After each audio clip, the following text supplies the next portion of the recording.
श्री गिरिराज महाराज की जय। कृष्ण कन्हैया लाल की जय। 3 अगस्त को जो आने वाली पूर्णिमा है, आषाढ़ पूर्णिमा, जिसे हम व्यास पूर्णिमा, श्री कृष्ण द्वैपायन भगवान वेद व्यास जी का प्राकट्य अवतरण दिवस उसे मानते हैं। और व्यास जी चूँकि सारे वेदों के रचयिता हैं, इसलिए उन्हें प्रथम गुरु के रूप में मानते हैं, तो इससे गुरु पूर्णिमा के नाम से भी लोग जानते हैं। तो पहले हम चर्चा करें व्यास पूर्णिमा, व्यास जी के बारे में। एक चेद देश के राजा थे जिनका नाम था वसु थे। उन पर अनुग्रह करने के लिए देवराज इंद्र ने एक दिव्य विमान था, वह उन राजा को दे दिया। वो विश्व में बैठ कर के आकाश में ऊपर विचरते थे, अतः उनका नाम उपरीचर वसु पड़ गया था। एक बार राजा उपरीचर अपनी ऋतु स्नाता पत्नी गिरजा को, जिसने पुत्रोत्पत्ति की कामना से उचित समय पर समागम की याचना प्रार्थना की, उसे छोड़ करके वह पितरों को तृप्ति के लिए मेध पशुओं का वध करने के लिए वन में चले गए। और जब मैं वन में गए तो वन में जाकर उन्होंने जब ऋतुराज की सुंदरता देखी, बसंत की, उसको सुंदरता को देख करके वह कामोत्तेजित हो गए, उनका काम जागृत हो गया और उनका जो तेज था वह स्खलित हो गया। उन्होंने देखा कि ये मेरा तेज बेकार नहीं जाना चाहिए और रानी का ऋतु जो काल है वह भी व्यर्थ नहीं जाना चाहिए। तो उन्होंने अपने उस तेज को एक पत्रपुट में रखकर एक बाज के साथ में देकर के भेज दिया रानी के पास में। मार्ग में अन्य एक दूसरे बाज से झगड़ा होने के कारण वह पत्रपुट बाज की चोंच से छूट गया और वह जाकर के यमुना जी में वहाँ गिरने लगा।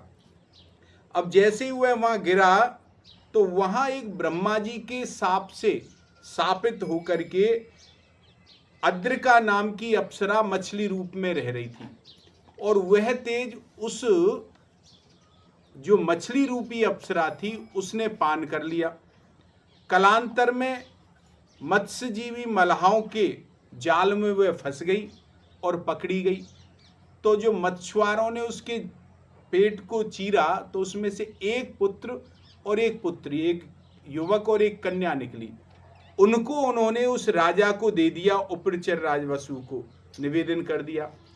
तो राजा ने पुत्र को तो अपने पास में रख लिया महाराज। वह आगे चल करके मत्स्य नामक बड़ा धर्मात्मा राजा हुआ और जो पुत्री थी उसके देह से मछली की गंध आती थी, अतः उसे दासराज नामक एक मछुआरे को सौंप दिया। वह जो पुत्री थी उसकी रूप के साथ साथ वह सत्य से युक्त थी, इसलिए उसका नाम सत्यवती पड़ा महाराज। एक बार तीर्थ यात्रा करते हुए, विचरण करते हुए ऋषि पाराशर जी, महर्षि पाराशर जी वहाँ से गुजरे महाराज। तो ऋषियों, त्रिकालदर्शियों, शुभ शकुन और शुभ संयोग देख करके बुद्धिमान पाराशर ने उसके साथ समागम की इच्छा प्रकट की। तो उस सत्यवती ने कहा, संकुचित होकर के कहा कि मेरा कन्यत्व दूषित हो जाएगा और यह नदी का किनारा है, चारों तरफ लोग हैं, लोग देखेंगे। और तीसरी बात उसने कहा कि मेरे शरीर से मछली की दुर्गंध आती है। चूंकि पाराशर ऋषि तपस्वी थे, सर्वसमर्थ थे, तो उन्होंने उनके तीनों दोषों को दूर कर दिया महाराज। उन्होंने आशीर्वाद दिया, तुम्हारा कन्यत्व दूषित नहीं होगा, तुम्हारा कुंवारापन बना रहेगा। दूसरी बात, जो लोग देख रहे हैं तो उनके लिए उन्हें कोहरे की रचना कर दी, जो अचानक कोहरा छा गया तो किसी ने देख नहीं पाए। तीसरी बात, उसके जो देह में दुर्गंध थी उसको भी उन्होंने अपनी शक्ति से दूर कर दिया और वह ऐसी सुगंध आने लगी कि जो 1 योजन तक फैल गई महाराज, उसकी देह की सुगंध ऐसी सुगंधित वह हो गई महाराज।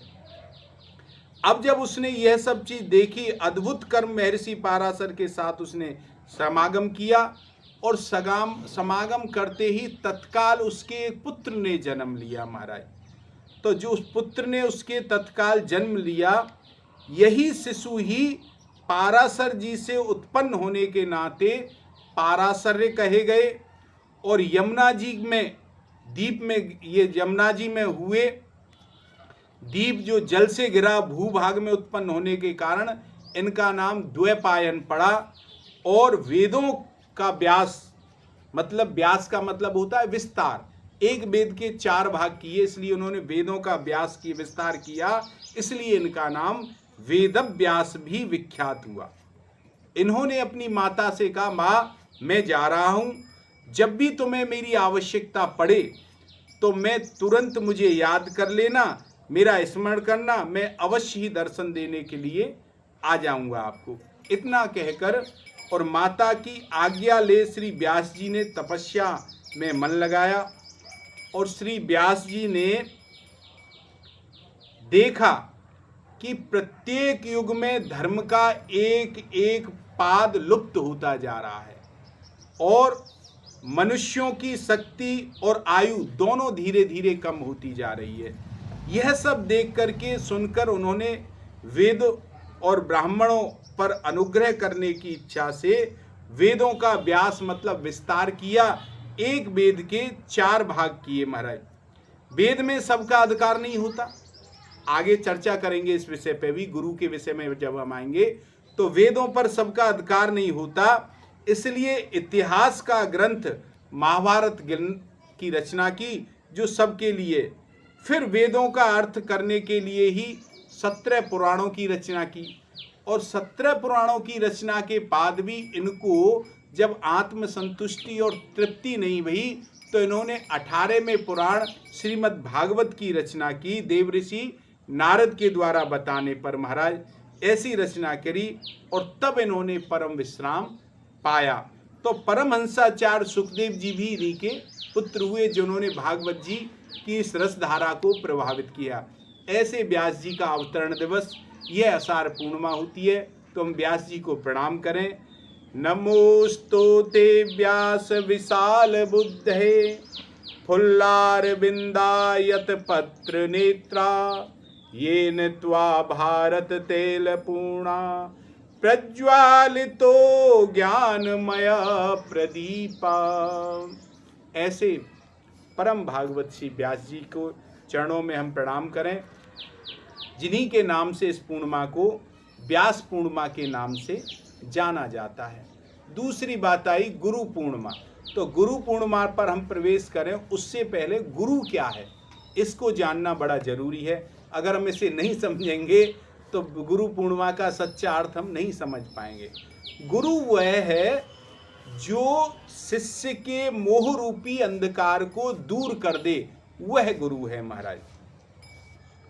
गु शब्दस्त्वंधकारोस्ति रु शब्दस्तन्निरोधका अंधकारा निरोध्वाद गुरुरित्वाभिगीयते। गु शब्द है अंधकार का और रू शब्द है अंधकार को मिटाने वाला, वही गुरु कहा जाता है। अर्थात जैसे सूर्य भगवान संपूर्ण सृष्टि के अंधकार का निवारण करते हैं, ऐसे ही गुरुदेव अपने शिष्य में जो अज्ञान रूपी अंधकार उसके हृदय पटल में है उसका निवारण करते हैं। ऐसे गुरु होते हैं महाराज। कि महामोहतम पुंज जासु बचन रवि कर निकर, ऐसे गुरुदेव होते हैं महाराज। शास्त्रों में गुरु को साक्षात भगवान का स्वरूप कहा गया है, जिसे हम और आप सब बोलते हैं कि गुरुर ब्रह्मा गुरुर्विष्णु गुरुर्देव महेश्वरा गुरुर साक्षात परब्रह्मा तस्मै श्री गुरुवे नमः। इसलिए गुरुदेव ब्रह्मा का रूप है, गुरुदेव विष्णु का रूप है, गुरुदेव शिव का रूप है, साक्षात परब्रह्म गुरुदेव हैं। और भगवान ने भी अपने मुख से गुरु के बारे में यही कहा है कि आचार्य माम बिजानीयान वमन्येत करहिश्चिता नामर्त्य बुद्धिया सूयेता सर्वदेव मयो गुरु। आचार्य को मेरा ही स्वरूप जानना चाहिए। भगवान कहते हैं उनका कभी भी अपमान नहीं करना चाहिए और ना मनुष्य मानकर उनकी निंदा करनी चाहिए, क्योंकि गुरु सर्वदेव में है। और श्री अग्रदास जी ने भी कहा है कि उनको गुरु मानना चाहिए महाराज। इस प्रकार के गुरुओं की बड़ी महिमा यहाँ बताई है। गुरु का महत्व वर्णन करते हुए गरुड़ जी ने भी कहा है कि गुरु बिन भवनिधि तरई न कोई। गुरु के बिना जो भवसागर है इसको पार करना संभव नहीं है। चाहे जो बिरंच शंकर सम होई, साधारण मनुष्य की तो बात ही अलग है, चाहे वो स्वयं भगवान शंकर के समान हो, वह भी बगैर गुरु के इस भवनिधि भवसागर को पार नहीं कर सकता। ऐसी ऐसी गुरु के बारे में बताई गई है। अच्छा, कुछ गुरु के लक्षण भी बताएं महाराज। गुरु को कैसा होना चाहिए? गुरु को ऐसा चाहिए, गुरु कैसा होना चाहिए? गुरु को ऐसा चाहिए शिष्य से कछु ना ले, शिष्य से कुछ नहीं ले। और शिष्य को ऐसा चाहिए कि गुरु कहे सर्वस्व दे, गुरु को सर्वस्व प्रदान कर दे, ऐसा शिष्य हो। और गुरु ऐसा हो जो शिष्य से कुछ नहीं ले। गुरु निर्मोही चाहिए, गुरु को मोह नहीं है। शिष्य न छाड़े प्रीत, शिष्य को किंतु गुरु चरणों से प्रीत नहीं छोड़नी चाहिए महाराज। स्वार्थ छाड़ हरि मिले यही भजन की रीत। दोनों को स्वार्थ छोड़ दोगे तो ही प्रभु की प्राप्ति होगी, यही भजन की रीत है। गुरु निर्मोही चाहिए, शिष्य न छाड़े नेह, और दो ऐसे होए रहे एक प्राण दो देह। दोनों को इस प्रकार होना चाहिए, वह गुरु है। ये तो होना चाहिए। और दूसरी बात, कैसा नहीं होना चाहिए? आजकल कैसे गुरु हैं जो नहीं होने चाहिए, और आजकल कैसे शिष्य हैं जो नहीं होने चाहिए? बताएं। गुरु जी लड़े मुकदमा, आजकल जैसे रह गए कि गुरु जी लड़े मुकदमा, चेला जोते खेत, और निस्दिन रहे प्रपंच में हरिजन सो नहीं हेत। ऐसे रह गए महाराज, ऐसे नहीं होने चाहिए। और गुरु होए करे शिष्य को आस, जो गुरु होकर के शिष्य से आशा करता है, राम भजनते होए निराश, वो भजन से निराश होता है, उसे भजन की प्राप्ति नहीं होती फल का। लोभी गुरु लालची चेला, घोर नरक में ठेलम ठेला। आज के ऐसे गुरु शिष्य हैं, उनको नरक में पड़ना ही महाराज। और गुरु कैसे हैं कि हरे शिष्य धन शोक न हरई। जो गुरु शिष्य के धन का तो हरण करे किंतु उसके शोक का हरण नहीं करे, भगवत प्राप्ति नहीं कराए, सो गुरु घोर नरक में परही। ऐसे करें। गुरु लोभी सिय लालची दो देखें दाब। शिष्य लालची होए और गुरु लोभी हो तो दोनों अपनो दाब देखें। दो डूबे बाप रे चढ़ पत्थर की नाव। दोनों को एक दिन डूबना ही है, इसमें कोई दो राय नहीं है। तो गुरुताई की सच्चाई वास्तव में तात्पर्य है कि गुरु आचार्य स्वयं सदाचरण करके हुए आश्रित जनों को सदाचरण करवाए। आचार्य शब्द की व्युत्पत्ति आचरण से होती है। केवल मुंह से कहता रहे, आचरण नहीं करे तो वह आचार्य नहीं है। केवल दूसरे को सदाचरण का उपदेश देना और स्वयं सदाचरण ना करना आचार्य की विडंबना मात्र है। ऐसे आचार्यों के उपदेश व्यर्थ जाते हैं, उनका कोई असर नहीं होता महाराज। ऐसे गुरु नहीं है। अब बात आती है, बहुत से कहते हैं कि गुरु भाई क्यों किया जाए?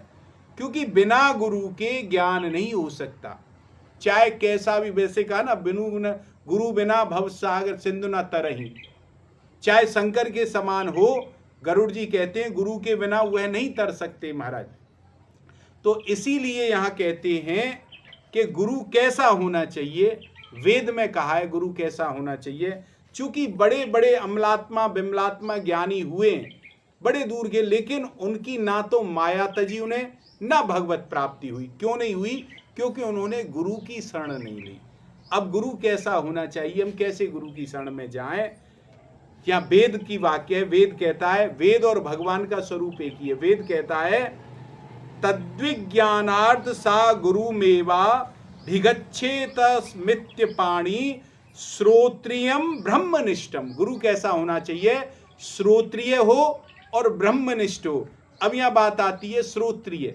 श्रोत्रिय भैया 3 प्रकार के होते हैं। श्रोत्रिय गुरु जो है उसको 3 भागों में बांटा गया है। नंबर 1, शास्त्र वेद का जानने वाला होता है, वो शास्त्र वेद का मर्म जान लेता है, ऐसा गुरु होता है नंबर 1। अब एक ऐसा होता है जान तो लेता है, अपने आप में जान लेता है, किंतु वह लिख नहीं सकता। अनेक ऐसे विद्वान हैं जो बड़े विद्वान हैं, बहुत बात जानते हैं, किंतु उनसे तुम कहो लिख दो तो लिख नहीं सकते, क्योंकि लिखना भी एक कला है। सांसारिक पुस्तकों को भी देखो तो पुस्तक जो लिखते हैं वो एक कला है, हर व्यक्ति पुस्तक नहीं लिख सकता। तो एक तो होता है जो जानता है, और दूसरा होता है वो जानता भी है और लिख भी लेता है। ये 2 प्रकार के होती है। किंतु एक जानता है लिख नहीं सकता, एक जानता है वो लिख भी देता है, और किंतु वह समझा नहीं सकता। समझाना बड़ी अलग ही कला है महाराज। जो लिख सकता है जरूरी नहीं है, बड़े बड़े राइटर हैं उन्होंने पुस्तक लिख दी, लेकिन वो प्रवचन नहीं कर सकते, समझा नहीं सकते, क्योंकि समझाने के लिए श्रोता की बुद्धि को समझना पड़ता है कि ये किस तरीके से समझेगा, क्या भाव ये समझ सकता है। तो ये समझाना अलग करा है। तो श्रोतीय 3 प्रकार के होते हैं, जो शास्त्र वेद का मर्म जानते हैं, जो जानते हैं लिख भी सकते हैं, और जो जानते हैं समझा भी सकते हैं।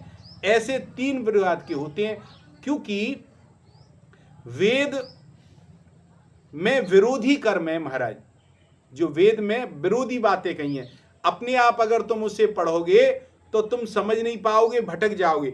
वेद में विरोधी बातों में जैसे कहा है कि आज आप गीता जी में सुन ले, कर्म धर्म का पालन करो, वेद कहता है, ये बात लिखी हुई है। तो दूसरी जगह ये भी बात लिखी है कि वे घोर मूर्ख हैं जो कर्म धर्म का पालन करते हैं, ये भी लिखा हुआ है। वेद में यह भी लिखा हुआ है कि अपने आप को समझो, और वेद में यह भी लिखा हुआ है कि वे घोर मूर्ख हैं जो अपने आप को समझने का प्रयत्न करते हैं। तो अंते सर्वे लोके जय प्रतिष्ठिति। तो अनंत मतलब इसमें है, अनंत बातें हैं। वेद में कहते हैं कि जो कर्म का पालन करोगे धर्म का, तो यहां कहते हैं अनंते स्वर्गे लोके जेये प्रतिष्ठिति, उन्हें स्वर्ग लोक मिल जाएगा, ऐसे कहते हैं। या कहते हैं उसका उल्टा भी उतना ही है महाराज। स्वर्ग लोक क्या है, कोई अंतर? जैसे एक गरीब आदमी हो, भिखारी हो, और एक करोड़पति हो, देखने में अंतर आता है लेकिन कोई अंतर नहीं है, हैं दोनों दुखी, मानोगे तो दोनों दुखी हैं महाराज। ऐसे ही स्वर्ग में भी केवल भोगी हैं और स्वर्ग में भी दुखी हैं। यहाँ का करोड़पति और स्वर्ग का आम आदमी दोनों समझता है स्वर्ग का सुखी होगा, किंतु हैं दोनों ही दुखी। क्योंकि दुखी हैं कि स्वर्ग में भी भोग इच्छा पूरी। इंद्र जो है वो ब्रह्मा का पद चाहता है, इंद्र में कहता है कि मुझे ब्रह्मा का पद मिल जाए, तो वहां भी एक कामना लगी रहती है दोनों। तो वेद स्वर्ग तो बड़ा निकृष्ट है, यहाँ कहते हैं स्वर्ग मिल जाएगा, और अर्थ में आता है इसके में, यहाँ कहा है अनंते स्वर्गे लोगे जेये प्रतिष्ठति, यहाँ स्वर्ग लोक लिखा है और इसके अर्थ में लिखा है भगवान का लोक। तो अर्थ कुछ है, लिखा कुछ है वेद में, वो अपनी बुद्धि से समझ में नहीं आता। अब ऐसे समझो, स्वर्ग में आपको क्या बताएं, स्वर्ग में जो लोग रहते हैं उनकी देह से सुगंध आती है महाराज, ऐसे रहते हैं। और इंद्र को ऐसा डर लगता है जो पृथ्वी पर धर्म कर्म करते हैं, उपासना करते हैं, यज्ञ करते हैं, तो उनकी तपस्या को भ्रष्ट करने के लिए वह अप्सराएं भेज देते हैं। हमारी तुम्हारी तो चले ही क्या, विश्वामित्र जी जैसे जिन्होंने नई सृष्टि की रचना कर दी, उनकी तपस्या को नष्ट करने के लिए उसने अप्सरा भेज दी, और अप्सरा ने उनकी तपस्या को भ्रष्ट कर दिया। और तो और छोड़ो, स्वर्ग का व्यक्ति हमारे भारत की मृत्यु लोक की एक विवाहिता स्त्री पर रीझ गया, तो क्या अंतर है? स्वर्ग तो बड़ा बेकार है, आप सब जानते हो, अहिल्या थी, उस पर रीझ गया, तो स्वर्ग भी कोई अच्छी चीज। तो वेद में बड़ा भेद है, वेद को समझना सहज नहीं है महाराज। और तो और हमारी तुम्हारी मलिन बुद्धि से समझना तो बहुत दूर की बात है। ब्रह्मा तेने ब्रह्मादि कवये मुह्यंती यत् सूर्या, ब्रह्मा जी स्वयं वेद के रहस्य को नहीं समझ पाए, तो भगवान ने उनके हृदय में प्रकट होकर के वेद को समझाया। तो हमारी आपकी तो बात अलग है, चलो वेद की बात छोड़ते हैं। वेद तो थोड़ी क्लिष्ट भाषा है। रामायण तो आप सब लोग पढ़ते ही हो ना।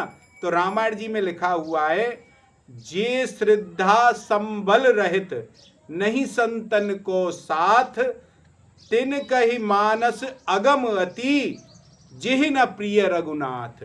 और तो और मानस भी यहाँ शर्त लगाइए, जो श्रद्धा रहित है, जिनमें हृदय में श्रद्धा नहीं है और जो संतों का संग नहीं करते, तिनके लिए मानस अगम है, अप्राप्त है, और जिन्हें रघुनाथ जी प्रिय नहीं है। महाराज योग की शक्ति से श्रद्धा, सबसे पहले बात है श्रद्धा। जिन्हें श्रद्धा नहीं है शास्त्र में, गुरु में, तो उनके लिए सहज नहीं है। वेदों की बात छोड़ो, रामायण जी भी उनके संग, क्योंकि अगर वो श्रद्धा नहीं रखेंगे, किसी समझने वाले से नहीं समझेंगे, अपने मन से समझेंगे, तो अर्थ का सही अर्थ जब मिलेगा, किसी गुरु से ऐसे से समझें कि जिसने भी किसी सही समझने वाले से समझा होगा, वही तुम्हें सही समझा सकता है। अगर श्रद्धा नहीं है तो तुम भटक जाओगे महाराज। कोई श्रद्धा, अब जैसे कहें महाराज, हनुमान जी जब लंका के लिए गए, यहाँ से समुद्र के सीता जी की खोज के लिए, तो उन्होंने योग शक्ति से अपना विशाल रूप धारण कर लिया। अब जिसकी श्रद्धा नहीं होगी तो वो अरे पागल हो गए हो, ऐसे कोई विशाल रूप धारण कर लेगा, नहीं मानेगा। सुंदरकांड में आइए चो भाई, जेहि गिर चरण दे हनुमंता चले सुगा पाताल तुरंता। जिस पर्वत पर हनुमान जी ने चरण रखा, वह पर्वत तुरंत पाताल चला गया। तो जिसकी श्रद्धा ने, अरे पागल हो गए हो, ऐसा कहीं हो सकता है जो पर्वत पाताल में चला गया है, तो उसे विश्वास नहीं होगा। और ऐसे को शास्त्र वेद समझ नहीं आएंगे, उनका उसे अर्थ सही समझ, क्योंकि इनकी वेदों की भाषा परोक्ष बाती है, अलग भाषा है, वो समझ में नहीं आएगी। और नहीं संतन को संग, जिसने संतों का साथ नहीं किया, उसे तो बिल्कुल ही समझ नहीं आया। और अंत में शर्त लगा दिए, 3 शर्त लगाई हैं। श्रद्धा संबल नहीं है, जिसे संतों का साथ नहीं है, और जिसे न प्रिय रघुनाथ, जिसे राम जी प्रिय नहीं है, उन्हें शास्त्र रामायण जी अगम है, उनको प्राप्त नहीं है। रामायण जी उनको समझ में नहीं आएंगी। तो सरल है, सीधी सी। जब रामायण जी समझ में नहीं आ रही है, तो वेदों का अर्थ बिना गुरु के कैसे समझ सकते हो आप महाराज। अच्छा एक बात सुनो, आजकल आप देखते हो बड़े बड़े कथावाचक हैं, रामायण जी की कथा करने वाले बहुत लोग हैं, तो अपनी विद्वता दिखाने के लिए अनेक अर्थ कर देते हैं महाराज अपने के लिए, जबकि सही सही अर्थ तो जो रामायण जी में लिखा है वही है। कोई कहेगा महाराज बड़े देखो, एक चौपाई के फलाने व्यास जी ने 32 अर्थ कर दिए। अरे भैया 32 अर्थ कर दिए, तो उन्होंने बताया कि सही अर्थ कौन सा है? यह तो बताया नहीं उन्होंने। तो ऐसे ऐसे हैं। अच्छा आप एक समझो, एक चौपाई का हम जो आजकल व्यास अर्थ करते हैं, ऐसे अर्थ करके आपको सुनाते हैं, तो आपकी समझ में आ जाएगा। एक चौपाई है कि कोटि कोटि मुनि यतन कराही, अंत राम कहे आवत नाही। इसका जब बाली से भगवान ने कहा, राम जी ने, बाली मैं तुझे जीवित कर देता हूँ। बोले महाराज मेरा क्या कोई दिमाग खराब हो गया है, मैं जीवित होना चाहूँगा? अरे जब बड़े बड़े मुनि अनेकों कोटि कोटि कल्पों तक यत्न करते हैं, अंत समय उनके मुख से राम का आपका नाम नहीं आता, और आप तो मेरे सामने खड़े हुए। सीधा अर्थार्थ इसका यही है। लेकिन आजकल जो अपनी विद्वता वाले व्यास हैं, वो कैसे करेंगे? कोटि कोटि मुनि यतन कराई। एक गृहस्थ के यहाँ एक साधु पहुंचे और उसके तिबारे में आकर के बैठ गए। तभी गृहस्थ बाहर से आया, उसने कहा को टिको मतलब कौन बैठा है? जो आजकल के व्यास कहते हैं कि हम समझाते हैं तुम्हें सही अर्थ। उसने, गृहस्थ ने घर में आके देखा कि एक साधु बैठा है, तो उसने आके कहा को टिको, कोटि कोट है ना, तो उसने को टिको, और साधु ने कहा टी मुनि, हमारा नाम टी मुनि है, हम टी मुनि टिके हुए हैं। उसने कहा अरे टी मुनि, तुम हमसे बिना पूछे कैसे आ गए? उसने कहा अंत जाओ, कहीं और जाओ। तो उसने कहा राम कहे, अरे राम राम कहे, हम क्यों जाने लगे यहाँ से, हम तो यहीं रहे। तो गृहस्थ ने कहा आवत मतलब डंडा लेकर के आता हूं अभी। तो तुरंत वो टी मुनि बोले नहीं हम जा रहे हैं, मत आओ। तो ऐसे अर्थ आजकल कर रहे हैं जो सब अनर्थ हो जाते हैं महाराज। तो यहाँ एक बात कही, श्रोत्रिय और ब्रह्मनिष्ठ होना चाहिए। ब्रह्मनिष्ठ किसको कहते हैं? भगवान को प्राप्त जो कर चुका है उसे हम ब्रह्मनिष्ठ कहते हैं महाराज। तो ब्रह्मनिष्ठ वही है, श्रद्धा के भगवान कहते हैं भाई गुरु में और भगवान में भेद नहीं है। हम संसार में सब जगह श्रद्धा रखते हैं, लेकिन जहाँ गुरु और भगवान की बात आती है वहीं अपनी नहीं रखते महाराज। भगवान कहते हैं कि अपनी मन बुद्धि मुझे अर्पित कर दो तो ही तुम्हारा उद्धार होगा महाराज। वाल्मीकि रामायण में वाल्मीकि जी ने ऋषियों से कहा मैं राम राम नहीं कह सकता, उन्होंने कहा तो मरा मरा कह दो, तो मरा मरा कहने लगे। बोले कब तक लौटोगे? वन कोई पता नहीं, तो श्रद्धा रख के की तो भगवत प्राप्ति हो गई। तो ऐसा ही है, भगवान कहते हैं कि मोए कपट छल छिद्र ना भावा, मुझे कपट और ये 420 नहीं चाहिए, मुझे तो तू ऐसा चाहिए जैसा माँ के गर्भ से पैदा होता है सच्चा। बच्चा जब माँ के गर्भ से पैदा होता है तो उसमें कोई छल कपट नहीं रहता, वो तो शुद्ध बुद्ध रहता है। धीरे धीरे हम लोग ही उससे सिखाते हैं। एक माँ का छोटा सा बच्चा खेल रहा था, तभी उसकी पड़ोसन आने वाली थी, तो उसने अपने बेटे से कहा बेटा देख मैं अंदर बैठी हूँ, वो तेरी आंटी पड़ोसन आएंगी तो उनसे कह देना माँ घर में नहीं है। माँ अंदर जाके छुप के बैठ गई। पड़ोसन आई तो पड़ोसन ने कही बेटा मम्मी कहाँ है? तो बेटे ने कहा आंटी माँ ने कहा है जब आंटी आए घर में तो उनसे कह देना कि माँ घर में नहीं है। पड़ोसन समझ गई और चली गई। माँ आई, उसके एक थप्पड़ मारा। अरे ये क्या कहा? आपने ही तो कहा था। बोले सब बात नहीं की जाती है, सब छुपाई जाती है। बच्चा बड़ा हो गया, और जब बड़ा हो गया, जब माँ से ही 420 करने लगा तो माँ कहती है अरे ये क्यों कहता है? बने तुमने ही तो सिखाई है। तो गुरुजी कैसे सिखा? तो भगवान कहते हैं मुझे छल कपट नहीं, जैसा तू माँ के गर्भ से पैदा हुआ था ऐसा ही चाहिए महाराज, और मेरे पास आ जा और मुझसे तू मेरा सामान मांग, संसार का सामान मत मांग, तो मुझे ऐसा चाहिए। तो गुरु की शरण अति आवश्यक है महाराज। अब बात आई गुरु पूर्णिमा। 3 दिन बाद गुरु पूर्णिमा का उत्सव आ रहा है। तो गुरु पूर्णिमा का वास्तविक अर्थ क्या है? गुरु पूर्णिमा का वास्तविक अर्थ है कि जीव को मायातीत महापुरुष के प्रति पूर्ण शरणागति जीव की। अगर जीव किसी मायातीत, माया से अतीत, माया से दूर और भगवत प्राप्त संत के चरणों में पूर्ण शरणागति, पूर्ण शरणागति का मतलब 100%, आधी अधूरी नहीं महाराज। वेद में कहा है थोड़ा भी अंतर यदि होगा शरणागति में तो पूर्ण नहीं कहलाएगी, वो पूर्ण होनी चाहिए। जैसे तुम्हारे एक हाथ में पारस है और दूसरे हाथ में तुम्हारे में लोहा है, यदि लोहा की जरा सी भी दूरी रहेगी तो वो लोहा सोना नहीं बनेगा। पूर्ण मतलब पूरी तरह छुएगा तो ही वह सोना बनेगा, इसलिए कहते हैं पूर्ण शरणागति। द्रौपदी ने अपनी धोती को अपने दांतों में दबा करके रखा, तब तक भगवान नहीं आए। जब उसने सब छोड़ के पूर्ण शरणागति की तब भगवान ने उसकी रक्षा की महाराज। तो यहाँ गीता में भगवान ने भी कहा है कि अर्जुन से कहते हैं कि मुझे पूर्ण शरणागति चाहिए, और अर्जुन ने भगवान से कहा हे प्रभु शिष्यस्यते अहम, हे प्रभु मैं तुम्हारा शिष्य हूँ। अर्जुन बड़ा चालाक है। अगर अर्जुन कहता, भगवान मान के कहता, तो भगवान कहते जाओ पहले गुरु के पास जाओ। तो अर्जुन ने कहा प्रभु आप मेरे गुरुओं में आपके शिष्य हूँ। और प्रपन्नम, भगवान कहते हैं भाई अर्जुन तेरी एक बात तो ठीक है, तू मेरा शिष्य है, किंतु जो प्रपन्नम है ये तेरी पूरी बात नहीं है। प्रपन्न का मतलब है कि पूरी तरह अपने सर को गुरु के चरणों में रख देना, ये प्र है, और पन्न मतलब मन बुद्धि सहित रख देना, वह प्रपन्न है। अगर तू मेरी पूरी तरह प्रपन्न है तो फिर ये नौटंकी क्यों कर रहा है कि युद्ध करूंगा मैं, अपने कुटुंबियों को मारूंगा तो मुझे पाप लग जाएगा और पाप से मुझे बचना चाहिए। इसका मतलब तू इस अपनी बुद्धि का प्रयोग किया कर रहा है, तो ये प्रपन्न नहीं है। शरीर को डंडे की तरह डाल दो गुरुदेव के चरणों में और मन को नहीं लगाओ, बुद्धि को नहीं लगाओ, तो ये नहीं है। तो भगवान कहते हैं कि जब तक तू मन को नहीं लगाएगा तब तक तुझे कर्मों का भोग भोगना पड़ेगा। तो प्रपन्न का मतलब है पूर्ण शरणागति। और कहते हैं तू पाप बाप की बात करता, तो भगवान गीता में एक ही बात कहते हैं कि अर्जुन सर्वधर्म परित्यज्य माम एकम शरणम ब्रजा। माम एकम मतलब ओनली मेरी शरण में आ जा और किसी की शरण में जा। और हम क्या करते हैं, हम भगवान की भी शरण में जाते हैं, भगवान की ही शरण में नहीं जाते हैं। हम कहते हैं भगवान हम आपसे प्रेम करते हैं, लेकिन प्रेम हम पति पुत्र माता पिता उनसे करते हैं, तो पूर्ण शरणागत भगवान कहते हैं मुझसे भी नहीं।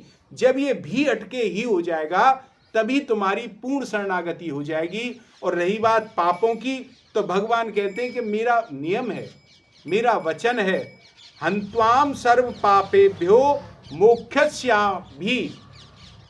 मैं उस जीव के जो मेरी पूरी तरह शरण में आ जाता है उसके सभी पापों का नहीं, सर्व पापेभ्यो सभी पापों का हनन करके उसे मुख्य दे देता हूं। किंतु किसको, जो मुझ में बुद्धि निवेशित कर देता है। जो व्यक्ति श्रोती और ब्रह्मनिष्ठ गुरु के चरणों में प्रपन्न हो जाता है, अपनी बुद्धि गुरु की बुद्धि में मिला देता है, तो ही उसे सच्ची शरणागति होती है महाराज।